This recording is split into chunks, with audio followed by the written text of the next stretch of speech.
ದಕ್ಷಿಣ ಕನ್ನಡ ಜಿಲ್ಲೆಯ ಮಂಗಳೂರಿನಲ್ಲಿ police encounter ಅಂತ ಆರಂಭವಾದದ್ದು 2006ರಲ್ಲಿ. ಅದಕ್ಕಿಂತ ಮೊದಲು ಪೊಲೀಸರು ಗುಂಡು ಹಾರಿಸಿ ಅಪರಾಧಿಗಳನ್ನು ಕೊಂದಂತಹ ಉದಾಹರಣೆಗಳಿಲ್ಲ. ಆ ಎನ್ಕೌಂಟರ್ ನಡೆದ ಬಳಿಕ ಮತ್ತೊಂದು ವರ್ಷದಲ್ಲಿ ಮತ್ತೆ 2 ಎನ್ಕೌಂಟರ್ಗಳು ನಡೆದಿದೆ. ಆದರೆ ಮೊದಲ ಎನ್ಕೌಂಟರ್ ಇವತ್ತಿಗೂ ನೆನಪಿಗೆ ಉಳಿಯುವಂಥದ್ದು. 2002ರಿಂದ ಮೊದಲುಗೊಂಡು 2006ರವರೆಗೆ ಮಂಗಳೂರಿನಲ್ಲಿ ಉದ್ಯಮಿಗಳಿಗೆ ನಡುಕ ಆರಂಭವಾಗಿತ್ತು. ಆ ಸಂದರ್ಭದಲ್ಲಿ ಮಂಗಳೂರಿನಲ್ಲಿ ರಿಯಲ್ ಎಸ್ಟೇಟ್ ಉದ್ಯಮ ಅತ್ಯಂತ ಉತ್ತುಂಗದಲ್ಲಿದ್ದಂತಹ ಸಂದರ್ಭ. ಆಗ ವಿದೇಶದಲ್ಲಿ ಕುಳಿತಿದ್ದಂತಹ ಭೂಗತ ಪಾತಕಿಗಳು ಉದ್ಯಮಿಗಳ ನಂಬರ್ಗಳಿಗೆ, ಅಂದರೆ ಮೊಬೈಲ್ ನಂಬರ್ಗಳಿಗೆ ಮಧ್ಯರಾತ್ರಿಯ ವೇಳೆಗೆ ಕರೆ ಮಾಡುತ್ತಿದ್ದರು. ರಾತ್ರಿ ವೇಳೆ ಫೋನ್ ಬಂದರೆ ಎತ್ತಲಾರದಂತಹ ಸ್ಥಿತಿಯಲ್ಲಿ ಉದ್ಯಮಿಗಳು ಇದ್ದರು. ಪೊಲೀಸರಿಗೆ ದೂರು ನೀಡಿದರೆ ಸರಿಯಾದ ರೀತಿಯಲ್ಲಿ ಕ್ರಮಗಳು ಆಗುತ್ತಾ ಇರಲಿಲ್ಲ. ಅಂದರೆ ಭೂಗತ ಜಗತ್ತಿನ ಪಾತಕಿಗಳು ದೂರವಾಣಿ ಕರೆ ಮಾಡ್ತಾ ಇದ್ದದ್ದು ನೋ ನಂಬರ್ ಸಿಮ್ಮಿನಿಂದ, ಅಂದರೆ ಸ್ಯಾಟಲೈಟ್ ಆಧಾರಿತ ಫೋನ್ಗಳಿಂದ ಅಥವಾ ಇಂಟರ್ನೆಟ್ ಕಾಲ್ಗಳ ಮೂಲಕ ಕರೆ ಮಾಡ್ತಾ ಇದ್ರು. ಅದರ ಜಾಡು ಹಿಡಿಲಿಕ್ಕೆ ಸಾಧ್ಯ ಆಗುತ್ತಿರಲಿಲ್ಲ. ಅಂತಹ ಸಂದರ್ಭದಲ್ಲಿ ಪೊಲೀಸರು ವಿವಿಧ ರೀತಿಯಲ್ಲಿ ಕಾರ್ಯಾಚರಣೆ ನಡೆಸುತ್ತಿದ್ದರಾದರೂ ಸಹ ಯಾವುದೇ ಫಲ ನೀಡಿರಲಿಲ್ಲ. ಸಾಮಾನ್ಯವಾಗಿ ಪೊಲೀಸರು ಇಂತಹ ಸಂದರ್ಭಗಳಲ್ಲಿ ಫೀಲ್ಡ್ನಲ್ಲಿರುವಂತಹ ರೌಡಿಗಳನ್ನು ಬೆನ್ನತ್ತುತ್ತಾರೆ. ಅವರಿಗೂ ವಿದೇಶದಲ್ಲಿ ಕುಳಿತುಕೊಂಡಿರುವಂತಹ ಭೂಗತ ಪಾತಕಿಗಳಿಗೂ ಸಂಪರ್ಕ ಇದೆಯಾ ಅಂತ ಹೇಳಿ ಪರಿಶೀಲನೆ ಮಾಡ್ತಾರೆ. ಆದರೆ ಅಂತ ಯಾವುದೇ ಸುಳಿವುಗಳು ಪೊಲೀಸರಿಗೆ ಲಭ್ಯ ಆಗ್ತಾ ಇರಲಿಲ್ಲ. 2006ರಲ್ಲಿ ಬಂದರು ಪೊಲೀಸ್ ಸ್ಟೇಷನ್ನಲ್ಲಿ ಸಬ್ ಇನ್ಸ್ಪೆಕ್ಟರ್ ಆಗಿದ್ದವರು PA ಹೆಗಡೆ ಅವರು. ಅವರ ನೇತೃತ್ವದಲ್ಲಿ ರೌಡಿ ನಿಗ್ರಹ ದಳ ಇತ್ತು. SI ನಾರಾಯಣ ಬೈಂದೂರು ಮತ್ತವರ ಸಿಬ್ಬಂದಿಗಳು ಆ ದಳದಲ್ಲಿ ಕೆಲಸ ಮಾಡ್ತಾ ಇದ್ರು. ಮಂಗಳೂರು ನಗರದ ರೌಡಿಗಳ ಸಂಪೂರ್ಣ ವಿವರಗಳು ಅವರ ಬಳಿ ಇತ್ತು. 100 ಮಂದಿ ರೌಡಿಗಳನ್ನು ಹೆಡಗುರಿ ಕಟ್ಟಿದಂತಹ ಕೀರ್ತಿ ಇದ್ದರೆ ಆ ರೌಡಿ ನಿಗ್ರಹ ದಳಕ್ಕೆ.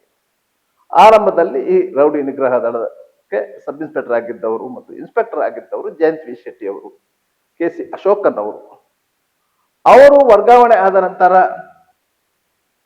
ಬಂದರ್ ಠಾಣೆಯಲ್ಲಿ ಯಾರು ಇನ್ಸ್ಪೆಕ್ಟರ್ ಆಗಿರ್ತಾರೋ ಅವರು ಆ ದಳಕ್ಕೆ ಮುಖ್ಯಸ್ಥರಾಗ್ತಾ ಇದ್ರು.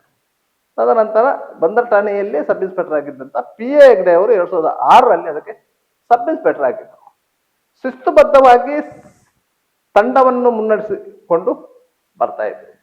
ಅವರಿಗೂ ತಲೆನೋವು ತಂದಂತಹ ಪ್ರಕರಣ ಅಂತ ಹೇಳಿದ್ರೆ, ವಿದೇಶದಲ್ಲಿ ಕುಳಿತು ದೂರವಾಣಿ ಕರೆ ಮಾಡಿ ಎಕ್ಸ್ಟ್ರಾಕ್ಷನ್ ಮಾಡುತ್ತಿದ್ದಂತಹ ಭೂಗತ ಪಾತಕಿಗಳ ನಡೆಯನ್ನು ಗುರುತಿಸುವುದು ಇದು ದೊಡ್ಡ ಸವಾಲಿನ ಕೆಲಸ ಆಗಿತ್ತು. ಇಂತಹ ಸಂದರ್ಭದಲ್ಲಿ ಆ ತಂಡಕ್ಕೆ ಸಿಕ್ಕಿದಂತಹ ಮಾಹಿತಿಯ ಆಧಾರದಲ್ಲಿ ಮಂಗಳೂರಿನಲ್ಲಿ ವಿದ್ಯಾರ್ಜನೆಗಾಗಿ ಬಂದಿದ್ದ ಕೆಲವು ವಿದ್ಯಾರ್ಥಿಗಳನ್ನ, ಅದು ಸಹ ಕೇರಳ ಮೂಲದ ವಿದ್ಯಾರ್ಥಿಗಳನ್ನ ವಶಕ್ಕೆ ಪಡೆದುಕೊಂಡಿತ್ತು. ಅವರನ್ನು ಇಂಟ್ರಾಗೇಷನ್ ಮಾಡಿದಂತಹ ಸಂದರ್ಭದಲ್ಲಿ ಅವರಿಗೆ ಕೇರಳ ಮೂಲದ ಪಾತಕಿಯೊಬ್ಬನ ಸಂಪರ್ಕ ಇರುವುದು ಗೊತ್ತಾಗಿತ್ತು. ಆತನ ಹೆಸರು ಶಾಜಿ ಯಾನೆ ಡೇವಿಡ್ ಅಂತ ಹೇಳಿ. ಕಾಸರಗೋಡು ಸಮೀಪದ ಬೇಕಲದಲ್ಲಿ ಕೊಲೆ ಪ್ರಕರಣವೊಂದರಲ್ಲಿ ಸಿಲುಕಿಕೊಂಡು ತದನಂತರ ಪೊಲೀಸ್ ಮೇಲೆ ಹಲ್ಲೆ ಮಾಡಿ ಎಸ್ಕೇಪ್ ಆದಂತಹ ಗಿರಾಕಿ. ಕೇರಳದಲ್ಲಿ ಆತನ ಮೇಲೆ ಸುಮಾರು 15 ಪ್ರಕರಣಗಳು ದಾಖಲಾಗಿದೆ. ಇಂತಹ ಒಬ್ಬ ಪಾತಕಿ ಕೇರಳದಿಂದ ಮಂಗಳೂರಿಗೆ ಬಂದು ಉದ್ಯಮಿಗಳನ್ನು ಬೆದರಿಸುವಂತಹ ಕೆಲಸ ಮಾಡ್ತಾ ಇದ್ದಾನೆ. ಅದರಲ್ಲೂ 2 ಕಡೆಗಳಲ್ಲಿ ಗುಂಡು ಹಾರಾಟ ನಡೆಸಿದ್ದಾನೆ ಎನ್ನುವಂತಹ ಮಾಹಿತಿ ಪೊಲೀಸರು ವಶಕ್ಕೆ ತೆಗೆದುಕೊಂಡಂತಹ ಕೇರಳ ಮೂಲದ ವಿದ್ಯಾರ್ಥಿಗಳ ವಿಚಾರಣೆ ವೇಳೆಗೆ ಬಯಲಾಗಿತ್ತು. ಅದರಲ್ಲಿ ಪ್ರಮುಖವಾಗಿದ್ದದ್ದು ಅಂದರೆ ಮಂಗಳೂರಿನ ಬೆಂದೂರುವೆಲ್ಲಲ್ಲಿ ಇದ್ದಂತಹ ರೋಹನ್ ಕಾರ್ಪೊರೇಷನ್ ಎಂಬ ಭೂ ವ್ಯವಹಾರ ಸಂಸ್ಥೆಯ ಬಾಗಿಲಿಗೆ ಗುಂಡು ಹೊಡೆದಂತಹ ಪ್ರಕರಣ. ಅದೂ ಅಲ್ಲದೆ ಸೋಜಾ ಸ್ಟೀರಿಯೋನಿಕ್ಸ್ ಎನ್ನುವ ಅಂಗಡಿಯ ಮಾಲೀಕರಾದಂತಹ ಆಲ್ಬರ್ಟ್ ಡಿಸೋಜಾ ಎಂಬವರನ್ನು ಅಡ್ಡಗಟ್ಟಿ ಅವರ ಮೇಲೆ ಗುಂಡು ಹಾರಿಸಿದಂತಹ ಪ್ರಕರಣ. ಅವರ ಸೊಂಟದ ಭಾಗಕ್ಕೆ ಗುಂಡು ತಗಲಿದ್ದರಿಂದ ಅವರು ಹಲವು ವರ್ಷಗಳ ಕಾಲ ಬೆಡ್ ರಿಡನ್ ಆಗಿ ಇದ್ದರು. ಈ ಎರಡು ಪ್ರಕರಣಗಳು ಅತ್ಯಂತ ಪ್ರಮುಖವಾದದ್ದು. ಆದ್ದರಿಂದಾಗಿ ಆ ಗುಂಡು ಹಾರಾಟ ನಡೆಸಿದಂತಹ ವ್ಯಕ್ತಿ ಕೇರಳ ಮೂಲದ ಸಾಜಿಯಾನೆ ಡೇವಿಡ್ ಎನ್ನುವುದಂತೂ ಪೊಲೀಸರಿಗೆ ಖಚಿತವಾಗಿತ್ತು. ಆದರೆ ಇವನ ಸಂಪರ್ಕವನ್ನು ಹೇಗೆ ಪತ್ತೆ ಹಚ್ಚುವುದಂತ ನೋಡಿದಾಗ ಆತನಿಗೆ ಮಂಗಳೂರಲ್ಲಿ ಕೆಲವೊಂದು ಸಂಪರ್ಕಗಳಿತ್ತು. ಆ ಸಂಪರ್ಕಗಳಲ್ಲಿ ಪ್ರಮುಖವಾದಂತಹ ಸಂಪರ್ಕ ಅಂತ ಹೇಳಿದರೆ ಧರ್ಮೇಂದ್ರ ಶೆಟ್ಟಿ ಎನ್ನುವರದ್ದು. ಈ ಧರ್ಮೇಂದ್ರ ಶೆಟ್ಟಿ ಮಂಗಳೂರಿನ ಹಂಪನಕಟ್ಟೆಯ ಮಿಲಾಗ್ರಿಸ್ ಕ್ರಾಸ್ ರೋಡಿನಲ್ಲಿ ಇದ್ದಂತಹ ಶೆಟ್ಟಿ ಟ್ರೇಡರ್ಸ್ ಎನ್ನುವಂತಹ ಸಂಸ್ಥೆಯ ಮಾಲೀಕರ ಮಗ. MR ಶೆಟ್ಟಿ ಅಂತ ಹೇಳಿ ಶೆಟ್ಟಿ ಟ್ರೇಡರ್ಸ್ನ ಮಾಲೀಕ. ಉತ್ತಮ ಜನಾನುರಾಗಿ ವ್ಯಕ್ತಿತ್ವ. ಅವರ ವ್ಯವಹಾರ ಒಳ್ಳೆಯ ರೀತಿಯಲ್ಲಿ ನಡೆಯಿತು. ಕಾಸ್ಮೆಟಿಕ್ ಐಟಮ್ಗಳು ಮತ್ತು ಇತರ ಐಟಮ್ಗಳ ಮಾರಾಟ ಮಳಿಗೆ ಆಗಿತ್ತು.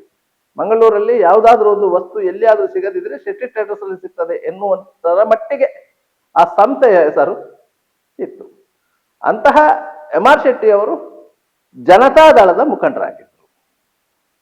ರಾಜ್ಯದಲ್ಲಿ ಜನತಾದಳ ಸರ್ಕಾರ ಇದ್ದಾಗ, ಅಂದರೆ ದೇವೇಗೌಡರ ಸರ್ಕಾರ, JH ಪಟೇಲ್ ಅವರ ಸರ್ಕಾರ ಇದ್ದಂತಹ ಸಂದರ್ಭದಲ್ಲಿ ಮಂಗಳೂರಲ್ಲಿ ಜನತಾದಳದ ಪ್ರಮುಖರಲ್ಲಿ ಒಬ್ಬರಾಗಿದ್ದರು MR ಶೆಟ್ಟಿ. ಅಂತಹ MR ಶೆಟ್ಟಿ ಅವರ ಮಗನೇ ಈ ಧರ್ಮೇಂದ್ರ ಶೆಟ್ಟಿ. ಈ ಧರ್ಮೇಂದ್ರ ಶೆಟ್ಟಿ ಮಂಗಳೂರಿನ ಕಂಕನಾಡಿಯಲ್ಲಿ ಒಂದು ಕಚೇರಿ ಹೊಂದಿದ್ದು. ಅವರ ವ್ಯವಹಾರ ಏನು ಅಂತ ಹೇಳಿದರೆ, ಖಾಸಗಿ ಫೈನಾನ್ಸ್ ಕಂಪನಿಗಳು ನೀಡಿದಂತಹ ಸಾಲ ಮರುಪಾವತಿ ಆಗದೇ ಇದ್ದಲ್ಲಿ ಅದನ್ನು ರಿಕವರಿ ಮಾಡುವಂತಹ ಒಂದು ಸಂಸ್ಥೆ. ಸಾಮಾನ್ಯವಾಗಿ ವಾಹನಗಳಿಗೆ ಸಾಲ ಕೊಡುತ್ತಿದ್ದಂತಹ ಖಾಸಗಿ ಫೈನಾನ್ಸ್ ಸಂಸ್ಥೆಗಳು ಸಾಲ ರಿಕವರಿಗಾಗಿ ಒಂದು ಯಾವುದಾದ್ರೂ ತಂಡವನ್ನು ನೇಮಿಸಿಕೊಳ್ತಾ ಇದ್ದರು. ಅಂತಹ ತಂಡವನ್ನೇ ಮುನ್ನಡೆಸುತ್ತಿದ್ದು ಧರ್ಮೇಂದ್ರ ಶೆಟ್ಟಿ. ಧರ್ಮೇಂದ್ರ ಶೆಟ್ಟಿ ಅವರ ಬಳಿಯಲ್ಲಿ ಒಂದು 15 ಮಂದಿ ನಿರುದ್ಯೋಗಿ ಹುಡುಗರಿದ್ರು.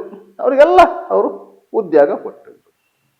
2 ವೀಲರ್ ಅನ್ನು ಎತ್ತಿಕೊಂಡು ಬಂದರೆ 3,000, 4 ವೀಲರ್ ಅನ್ನು ಎತ್ತಿಕೊಂಡು ಬಂದರೆ 6,000, ಲಾರಿ, ಬಸ್ಸು ಇತ್ಯಾದಿಗಳನ್ನು ಎತ್ತಿಕೊಂಡು ಬಂದರೆ 8,000. ಈ ರೀತಿಯ ದರಗಳು ಇತ್ತು.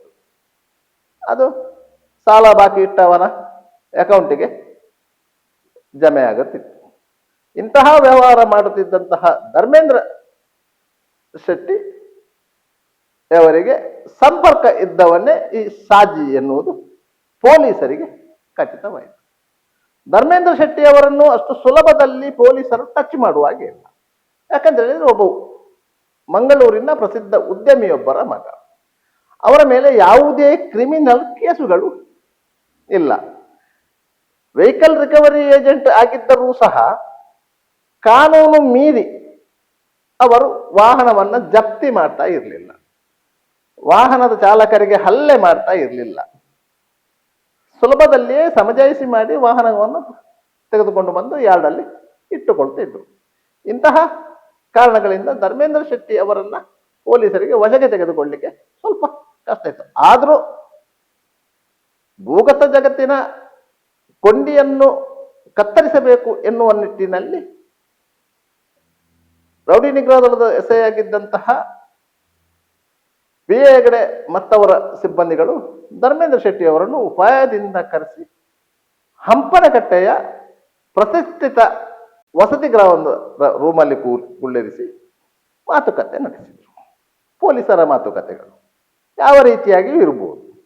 ಆ ರೀತಿಯ ಮಾತುಕತೆ ನಡೆಸಿದಾಗ ಧರ್ಮೇಂದ್ರ ಶೆಟ್ಟಿ ಸಹಜವಾಗಿಯೇ ಮೆತ್ತಗಾಗಿದ್ದಾರೆ. ಯಾಕಂತ ಹೇಳಿದ್ರೆ ಪೊಲೀಸರಿಗೆ ಎಲ್ಲ ವಿಚಾರಗಳು ಗೊತ್ತಿತ್ತು. ಆದ್ದರಿಂದಾಗಿ ಪ್ರಶ್ನೆ ಕೇಳಿದಕ್ಕೆ ಉತ್ತರ ನೀಡದ ಸ್ಥಿತಿಯಲ್ಲಿ ಧರ್ಮೇಂದ್ರ ಶೆಟ್ಟಿ ಇರಲಿಲ್ಲ. ಅದರಿಂದ ಉತ್ತರ ಹಾಗೆ ಧರ್ಮೇಂದ್ರ ಶೆಟ್ಟಿಯವರ ಮೂಲಕವೇ ಕೇರಳದಿಂದ ಸಾಜಿಯನ್ನು ಸಂಪರ್ಕ ಮಾಡಿದರು ಪೊಲೀಸರು.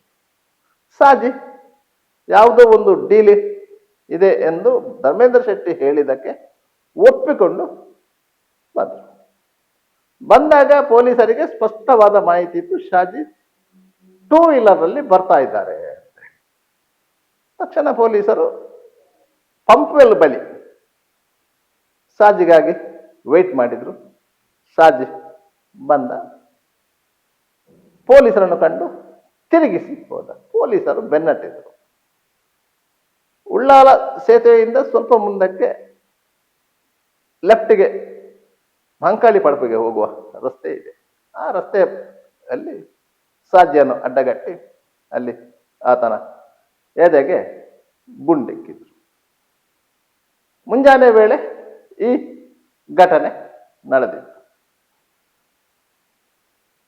ಸಾಜಿ ಎನ್ಕೌಂಟರ್ ಆಯಿತು. ಮಂಗಳೂರಿನ ಪೊಲೀಸ್ ಇತಿಹಾಸದಲ್ಲಿ ಅದು ಮೊದಲ ಎನ್ಕೌಂಟರ್ ಎಂದು ದಾಖಲಾಗಿದೆ. ಅದು ಸಹ ಭೂಗತ ಜಗತ್ತಿಗೆ ಸಂಬಂಧಿಸಿದೆ. ಈ ಸಾಜಿ ವಿದೇಶದಲ್ಲಿ ಕುಳಿತಿದ್ದಂತಹ ಬನ್ನಂಜ ರಾಜನೊಂದಿಗೆ ನೇರ ಸಂಪರ್ಕದಲ್ಲಿದ್ದಂತಹ ಶೂಟರ್. ಆತನ ಸೂಚನೆಯಂತೆ ಸಾಜಿ ಮಂಗಳೂರಿಗೆ ಬಂದು ಬೇರೆ ಬೇರೆ ಕಡೆಗಳಲ್ಲಿ ಉದ್ಯಮಿಗಳನ್ನು ಟಾರ್ಗೆಟ್ ಮಾಡಿ ಫೈರ್ ಮಾಡಿ ಭಯ ಹುಟ್ಟಿಸಿ ಹೋಗುತ್ತಾ ಇದ್ದ. ಎಲ್ಲಿಯೂ ಹತ್ಯೆ ಆಗಿಲ್ಲ, ಗಾಯಗಳಾಗಿಲ್ಲ. ಆತನ ಉದ್ದೇಶ ಕೇವಲ ಭಯ ಹುಟ್ಟಿಸುವುದು ಮಾತ್ರ. ಭಯ ಹುಟ್ಟಿದ ಉದ್ಯಮಿಗೆ ತಕ್ಷಣ ಬನ್ನಂಜ ರಾಜನ ಕಾಲ್ ಬರ್ತಾ ಇತ್ತು, ಇದು ಸ್ಯಾಂಪಲ್, ಇನ್ನು ಬೇರೆ ಇದೆ ಅಂತ. ಉದ್ಯಮಿ ನಡುಗಿ ಹೋಗ್ತಾ ಇದ್ದ. ಪೊಲೀಸರಿಗೆ ದೂರು ಕೊಟ್ಟರೆ ಸರಿಯಾದ ಸ್ಪಂದನೆ ಸಿಗ್ತಾ ಇರಲಿಲ್ಲ.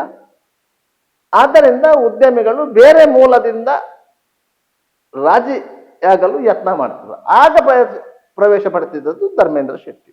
ಯಾಕಂದ್ರೆ ಅವರು ಉದ್ಯಮಿಯೊಬ್ಬರ ಮಗ. ಅದರಿಂದಾಗಿ ಈ ಮೂಲಕ ವ್ಯವಹಾರಗಳು ನಡೀತಿತ್ತು.